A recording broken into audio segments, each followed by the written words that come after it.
I gave up sleep, pride, and time I'll never get back. I carried responsibilities that weren't mine because someone had to. When things were falling apart, I stayed. When I needed the same loyalty, they went quiet. They started making decisions without me in the room. Then one day, I realized I had already been replaced. Not because I failed, but because I was convenient. My name is Daniel. I was 36 years old when everything I thought I had built quietly slipped out of my hands.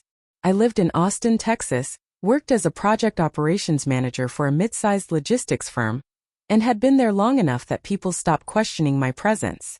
I was the one who filled gaps before anyone noticed there was a gap. The one who stayed late without being asked. The one who answered calls on weekends because it's probably urgent. I told myself that was what commitment looked like. I'd been with the company for just over 8 years. Longer than most of the leadership team. When I joined, we were cramped into a converted warehouse with flickering lights and mismatched desks. There were 6 of us. No titles that meant anything. Just survival. Over time, the company grew. Contracts got bigger. Pressure got heavier. And somehow, the expectation that I would absorb the weight became invisible. It was just assumed. At the same time, I was in a relationship that mirrored the same imbalance. 7 years with someone who liked stability as long as it didn't ask too much of her. I paid the rent when her freelance work slowed down. I covered dinners without keeping score. I listened to her vent about people who didn't appreciate her. I believed loyalty was quiet, that if I just kept showing up, it would eventually be returned. At work, promotions passed me by with vague explanations. We need you where you are. You're too valuable in this role. I nodded, smiled, went back to my desk. I trained 3 different managers who later became my supervisors. I wrote systems they put their names on. I sat in meetings where my ideas were repeated 5 minutes later by someone else and suddenly praised. I didn't complain. I thought restraint was maturity. The first crack came during a restructuring meeting I wasn't supposed to attend. I walked past the conference room to grab coffee and heard my name through the glass. Not raised voices. Calm ones. Strategic ones. My role was being discussed like a piece of furniture. Useful but movable. Replaceable. I stood there longer than I should have. Someone said, "Daniel's reliable, but he doesn't really push back." Another voice replied, "Exactly. We need someone more visible." That was it. No accusation. No criticism. Just a conclusion. Later that week, my direct supervisor, someone I had trained, scheduled a one-on-one. He avoided eye contact and talked in circles about realignment and future vision. Then he casually mentioned they were bringing in a new operations lead to support me. Younger. Less experienced. Louder. I asked a simple question. Will I still be making final decisions on my projects? He hesitated. Just long enough. At home, things weren't any better. My partner had started coming back later, phone always face down, patience thin. When I tried to talk about my stress, she'd say things like, "You're always tired," or, "You overthink everything." One night, during an argument that barely rose above silence, she said, "You've kind of been stagnant." That word stayed with me. A week later, I found out she'd been confiding in someone else. Not cheating.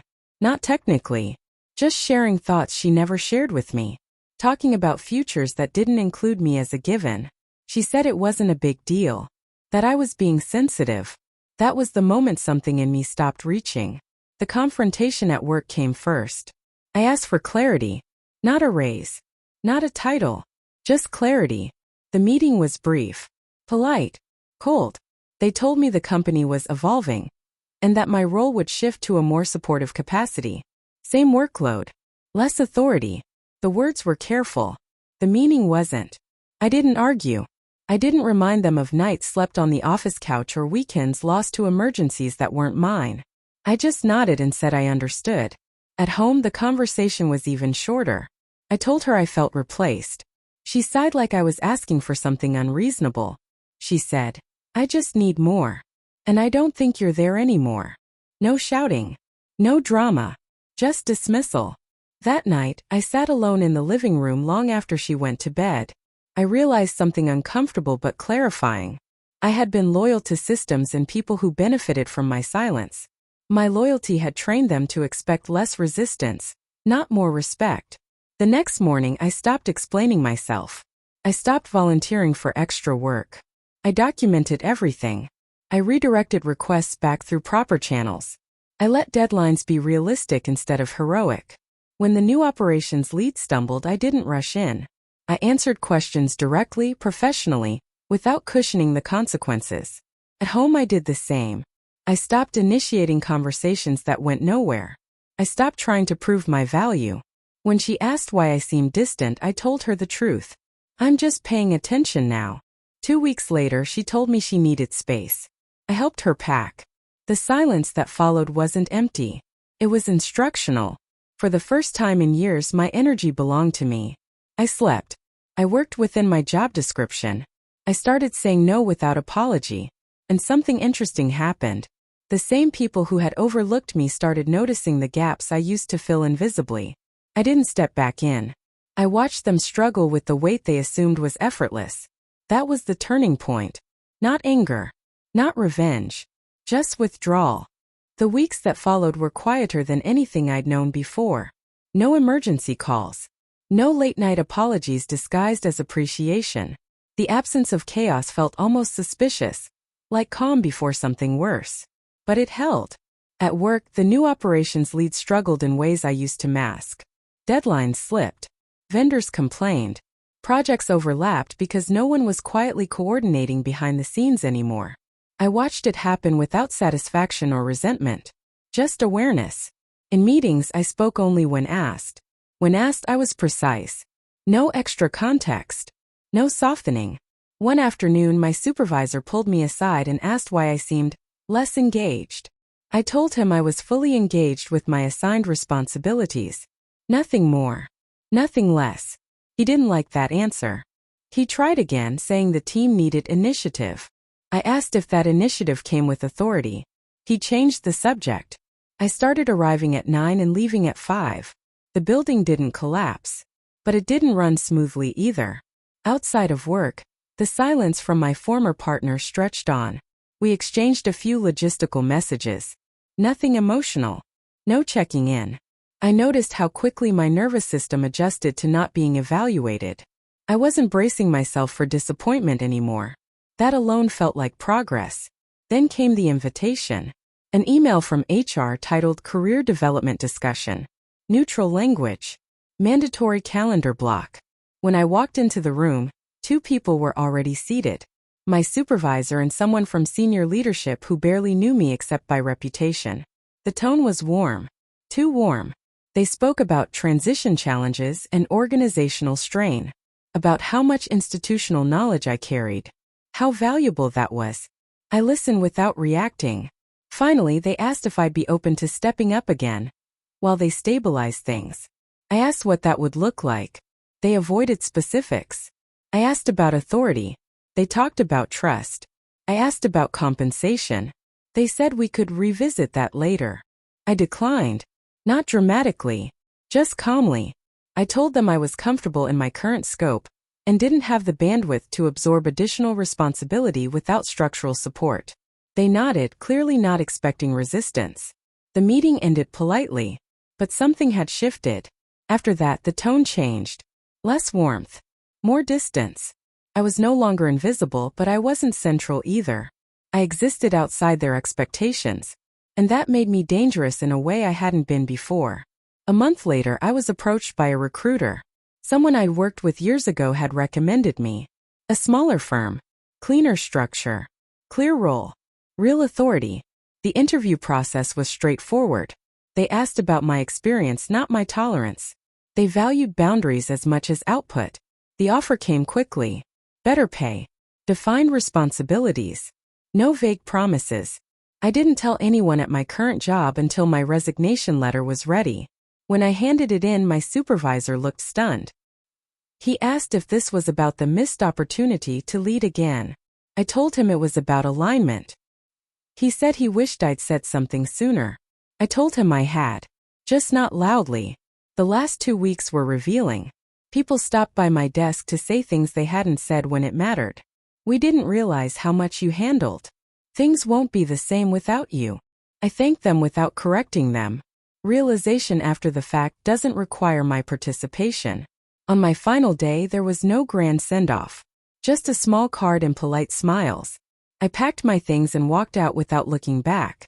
Starting the new job felt like stepping into a room with oxygen. Expectations were clear. Work stayed at work. When I spoke, people listened. When I said no, it was accepted. The difference wasn't culture. It was consent. Around the same time, I ran into my ex at a coffee shop. Completely by chance. She looked surprised to see me calm. Grounded. Not trying to impress or explain. She asked how I was doing. I told her the truth. I'm good. She hesitated, then said she'd been thinking a lot about us. About how steady I'd been. About how she hadn't appreciated it. There was an opening there. Familiar one. In the past, I would have stepped into it, hoping this time would be different. I didn't. I told her I wished her well. And I meant it. Then I left. Walking away didn't feel like loss. Felt like completion. The revenge wasn't something I orchestrated. It was something I refused to prevent. By no longer cushioning the consequences of other people's choices, I allowed reality to speak for itself. And it did. At my old job, I heard later, they split my former responsibilities across 3 people. None of them lasted more than a year. At home, my ex moved on quickly. Then not so quickly. Patterns have momentum. I didn't need to witness any of it. What mattered was that I no longer measured my worth by how much I could endure. Loyalty without boundaries is just self-erasure. And silence, when chosen intentionally, is not weakness. It's control. The distance that followed wasn't dramatic. There were no scenes, no last words echoing in hallways. Just days stacking quietly on top of each other. Each one reinforcing a new baseline. I didn't miss the adrenaline of being needed. I didn't miss the version of myself that confused endurance with value. At my new job, months passed before anyone asked me to go above and beyond. When they did, it came with a clear trade. Time for authority. Effort for recognition. If something fell outside my scope, it stayed there unless we agreed otherwise. I noticed how strange it felt at first to work without bracing for disappointment. How my shoulders slowly stopped carrying tension that had nothing to do with the present. The real shift, though, happened internally. I stopped narrating my life as if someone else was the audience. I didn't rehearse explanations anymore. I didn't anticipate objections. I made decisions based on alignment, not approval. Every so often, someone from my old company would reach out. A casual message. A question disguised as catching up. I responded politely and briefly, never opening doors that had already closed. Information is a form of currency. I spent it carefully. One message stood out. My former supervisor asked if I'd consider consulting part-time. They were still feeling the impact of my departure. I read it twice. Not out of temptation but curiosity. The request was framed as flattering. Collaborative. Necessary. I declined. I didn't justify it. I didn't negotiate. I simply said I wasn't available. That was the moment I understood the full shape of the power shift. Not because they needed me, but because I didn't need to be needed anymore. The same principle applied elsewhere. A mutual friend mentioned my ex had asked about me, wondered if I was seeing anyone, said she hadn't realized how much stability I provided until it was gone. I listened without reacting. Then I changed the subject. Closure doesn't always come from conversation. Sometimes it comes from consistency. I didn't block her. I didn't avoid places she might be. I just didn't step forward. When she eventually messaged me directly months later, the tone was careful, reflective. She said she'd grown, that she finally understood what she'd lost. I believed her, and I still didn't go back. Because understanding doesn't undo pattern, and growth doesn't obligate reunion. What surprised me most was how little resentment I carried. I'd expected some lingering bitterness, some need to feel wronged, but distance had done its work. I could see the past clearly without wanting to re-enter it. The people who replaced me hadn't won. They'd simply inherited responsibilities they didn't fully understand. My ex hadn't traded up. She'd traded familiar stability for novelty without foundation. None of that was my concern anymore. The lesson wasn't about them. It was about me. I learned that loyalty is only noble when it's mutual. That being reliable without being respected teaches others to underestimate you. That silence, when chosen deliberately, is a boundary. not a surrender. I used to think strength looked like staying, like absorbing, like enduring quietly so others wouldn't have to. Now I know strength can look like stepping back and letting the weight fall where it belongs. I didn't destroy anything. I didn't expose anyone. I didn't demand apologies. I simply stopped performing unpaid labor for people who mistook my steadiness for permission. The consequences arrived on their own. My life now is quieter, smaller in some ways, but it's honest. My time belongs to me. My effort has edges. My loyalty has terms. And the people who still have access to me understand exactly why. Because I taught them. Not with words, but with absence.